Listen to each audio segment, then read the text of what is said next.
Hola, buen día. Nosotras expondremos el tema sobre la victimización repetida. Nuestro equipo se conforma por Joely Flores, Hilary García, Sujeit Hernández y yo, Andrea Garza. En esta presentación expondremos el concepto de victimización repetida, con qué se confunde este concepto, cuándo sucede, su justificación o importancia, sus antecedentes desde sus orígenes hasta la actualidad, los expertos de la victimización repetida, las características sociodemográficas de las víctimas según el INEGI, los factores de riesgo, las consecuencias, las medidas de prevención. También mostraremos estadísticas y encuestas y al final nuestras conclusiones. Primero debemos entender lo que es el concepto de la victimización repetida, que en sí se refiere a la situación en la que una misma persona, un grupo o un lugar es víctima de un delito en varias ocasiones en un tiempo corto. Esto puede ser ya sea con el mismo tipo de delito o con diferentes tipos.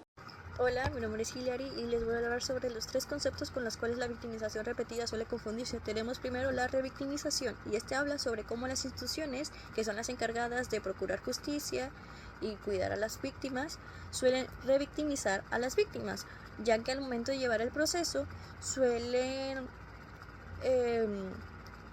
poner a la víctima en una posición otra vez vulnerable, ya que al momento de, un ejemplo de esto es al momento de recabar la entrevista, suelen hacer preguntas de que ¿por qué estuviste ahí? ¿Y por qué saliste? ¿Y por qué saliste a esa hora? ¿Y por qué saliste así vestida? Entonces, ese tipo de preguntas hacen que la víctima sienta culpa de que ella, por su culpa pasó eso, o sea, ella lo causó. Y luego tenemos, también otro ejemplo es que puede ser al momento de declarar su versión de los hechos múltiples veces a lo largo de todo el proceso, y eso genera otra vez que vuelva al trauma y que no se olvide y que no se pase página, y suele diferenciarse de la repetida porque la revictimización se relaciona más a que sí se repita el hecho, pero suele ser relacionada a la vulnerabilidad de la víctima. Y la repetida no, la repetida es de que en un lapso de tiempo suelen suceder delitos y la víctima es como muy susceptible o muy imán, por así decirlo, para los delitos. También tenemos otro concepto, el segundo, es la victimización crónica. Este habla sobre cómo en un tiempo prolongado, en un lapso de tiempo prolongado, se sufre un delito, ya sea el bullying o la violencia familiar, o sea, es de que un solo tipo de delito en un lapso. Y eso es lo que lo diferencia justamente de la repetida, ya que la repetida no dura tanto, o sea, es de que un delito y luego otro delito y otro delito, y no el mismo, no continuo y no dura tantos años como ese. Y por último, tenemos el tercero, que es la victimización múltiple. Este habla sobre cómo una víctima sufre varios tipos de delitos, pero justamente como es varios tipos de delitos, es de que en su niñez fue maltratado y luego fue asaltado y luego fue estafado o hizo fraude, no sé. Y cada uno de esos delitos tiene un agresor diferente, en la cual la múltiple suele ser el mismo o si se relacionan por la situación, o sea, de que se puso en la misma calle, se puso, no sé, la misma ropa, se puso, o sea, hubo algo en común entre todos los delitos, y en la múltiple no, o sea, simplemente es susceptible a que le pasen cosas. No es como que, ¿cómo decirlo? O sea, que tengan algo en común todos, más que él. Y en la repetida, ¿no? En la repetida es de que suele haber algo en común en todos los delitos. Pueden o no ser el mismo tipo de delito, pero sí se relacionan. Y también en la repetida, sí suele ser el mismo agresor. Pero puede ser, puede que no. Y ya. Continuamos con cuándo sucede. Pasa cuando una persona, un grupo, un lugar sufre más de un delito, ya sea del mismo tipo o de diferente. Ya no es por casualidad esto. Y un ejemplo aquí yo les daría, que es cuando el agresor vuelve a buscarla porque ya la conoce y piensa que no habrá consecuencias. O el otro podría ser que a veces las autoridades no actúan bien después del primer delito, entonces la situación sigue igual o incluso a veces hasta peor. Es decir, se repite porque no cambian las condiciones que permitieron el primer delito, y si nadie interviene puede volverse como algo más constante, es decir, que todo sigue igual y que no hubo cambios. Entonces esa persona que hace los delitos pues con mayor razón los va a hacer porque ya conoce todo y sabe cómo actúan, y simplemente ahí se queda repitiendo una y otra vez el delito. Y como justificación, la victimización repetida se convirtió en un tema muy importante para la prevención del delito porque ayuda a identificar grupos o individuos de riesgo, y esto permite optimizar los recursos policiales y sociales, y esto lleva a que se enfocan en quienes más lo necesiten, que son los que han sufrido este tipo de delitos. Para empezar a hablar de los antecedentes, empezaremos con sus orígenes. Sus orígenes se remontan entre los años 1970 y finales del 1980. En los años 70 fue cuando empezaron a hacer investigaciones sobre la victimización repetida, pero se desarrollaron principalmente en los años 1970 con el proyecto Killhood, que tuvo un éxito en prevenir robos reincidentes. Y este proyecto motivó a más estudios y más estrategias para las investigaciones de este tema. Después siguen los años 1990 y 2000. Durante estas décadas, el Reino Unido y Estados Unidos empezaron a promover más la prevención de la reincidencia mediante guías de prácticas policiales. Y gracias a esto, muchas organizaciones de atención a víctimas cambiaron su enfoque e hicieron más guías como estas para prevenir futuras victimizaciones. Ahora, recientemente, en la actualidad, el papel de la victimización repetida se ha reconocido, ya que llegaron más conceptos y se integran cada vez más a esta problemática, y a largo plazo este tipo de investigaciones y seguir investigando más acerca de la victimización repetida puede ayudar mucho más para prevenir este tipo de situaciones. Ahora hablaremos sobre los expertos de la victimización repetida. El primer experto es Ken Pease, que nació el 5 de agosto de 1943 y quien explica que una persona que haya sufrido de ser víctima una vez incrementa notablemente el riesgo de volver a hacerlo. Y su propuesta se centró en actuar rápidamente después de la primera agresión para así evitar las demás.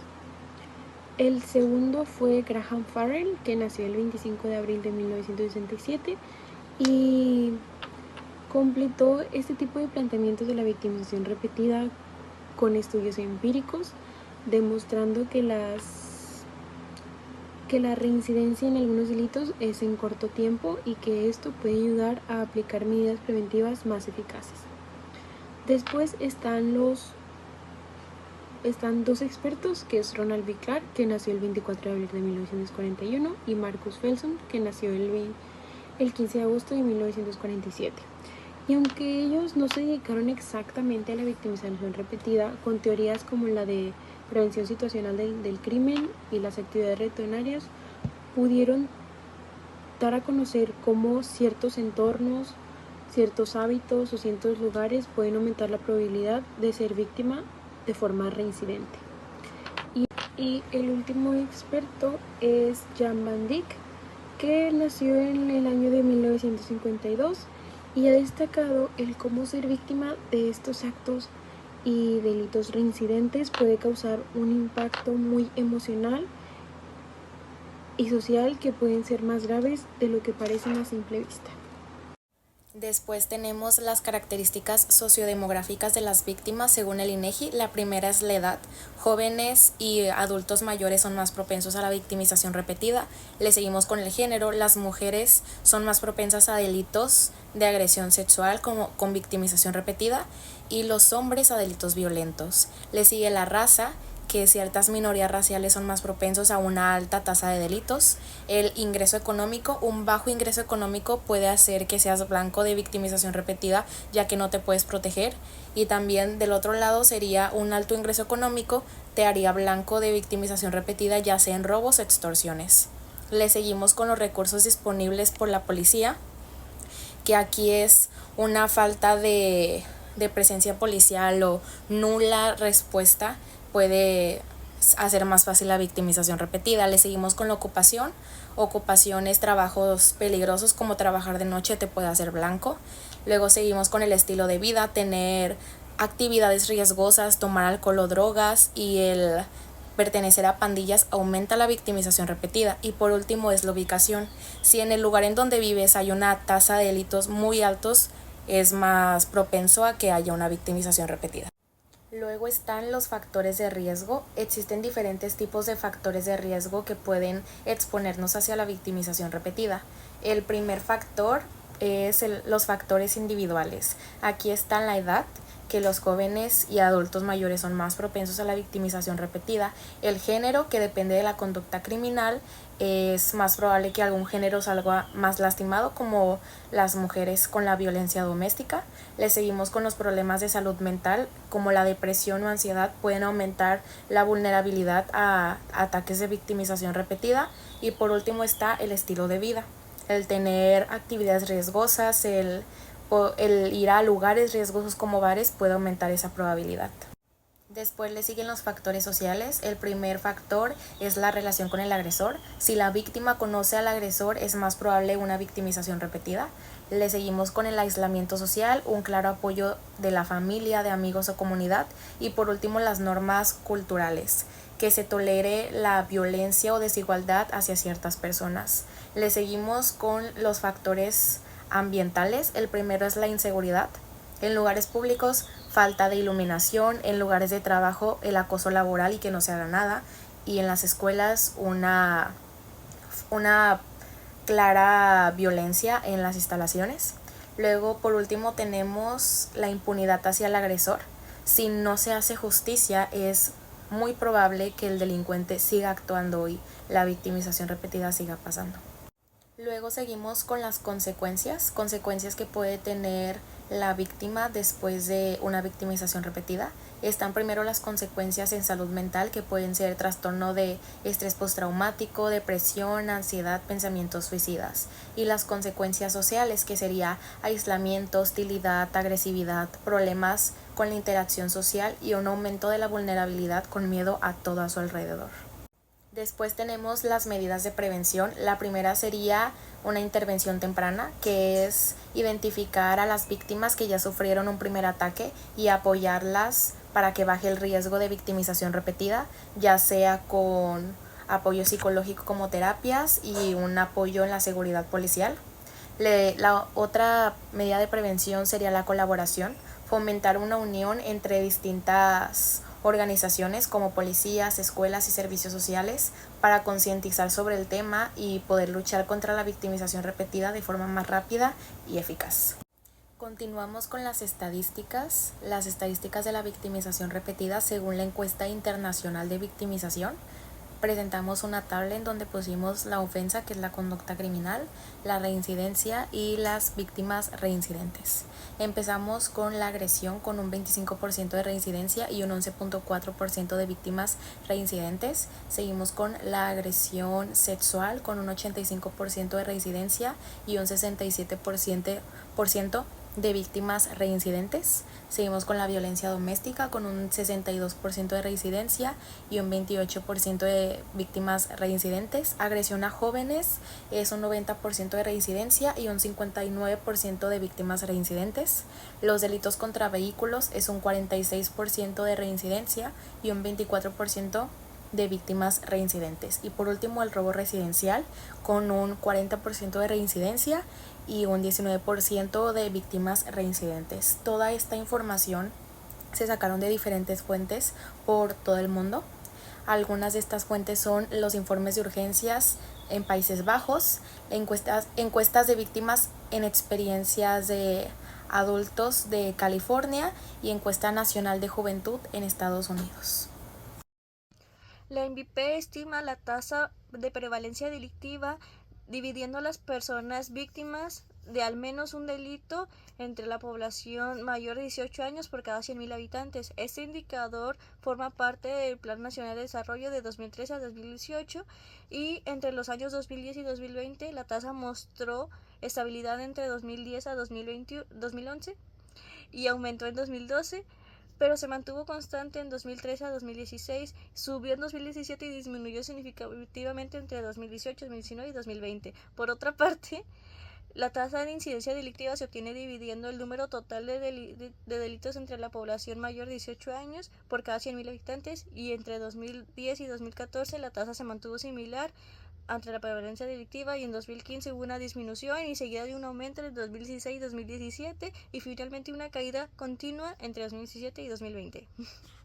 Y en mi conclusión, yo pienso que si esta persona o este grupo le siguen cometiendo este tipo de delitos o de diferente tipo, pues la persona es obvio que sigue expuesta y le van a seguir haciendo lo mismo porque ya la conocen y porque esa persona no ha hecho nada para impedir que pase. Entonces yo diría que simplemente o haga lo de la teoría de las actividades rutinarias, que cambiar el camino, que no siempre sea lo mismo y ya es lo que yo sentiría, y que las autoridades, claro, exigir un poco más de seguridad. Mi conclusión es sobre cómo el entender este problema, que es la victimización repetida, nos podría ayudar a darle solución a otros problemas y cómo podría ayudar a la prevención de y que existan más casos, porque si bien no se va a resolver esto ahorita, podemos hacer uso de como mencioné, para tratar de evitar que siga pasando más gente y pues asimismo se podría evitar el mismo problema, solo intentando entender o analizar los factores de diferentes casos para así poder evitar esas mismas situaciones. Conclusión, tenemos que la victimización repetida es un tema muy relevante dentro de la criminología, ya que aunque el concepto no sea tan reconocido por su nombre, sabemos que existe y sabemos que no solamente ocurre en un ámbito, también puede ser el laboral, el escolar o el familiar. Y tenemos en cuenta que si lo seguimos investigando a fondo, podemos llegar a acabar o a disminuir con Soy Sujeita Hernández y como conclusión individual, la victimización repetida es un problema mucho más grave de lo que se cree en la sociedad. Y con lo investigado anteriormente puedo decir que este problema deja efectos muy fuertes, profundos y duraderos en las víctimas. Es vital conocer este tema y poder identificarlo para así apoyar a las víctimas con medidas de prevención efectivas y seguras que de verdad les puedan ayudar. Ya por último tenemos las preguntas de la guía. La primera pregunta es: ¿qué es la victimización repetida? La respuesta es que se refiere a la situación en la que una misma persona, grupo o lugar es víctima de un delito en más de una ocasión, generalmente en un tiempo relativamente corto.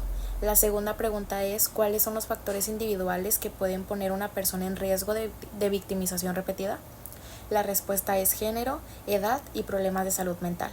Y la tercera pregunta es: ¿cuáles son los 3 conceptos que suelen confundirse con la victimización repetida? La respuesta es la revictimización, victimización crónica y victimización múltiple. Esto sería todo de nuestra parte. Muchísimas gracias por su atención.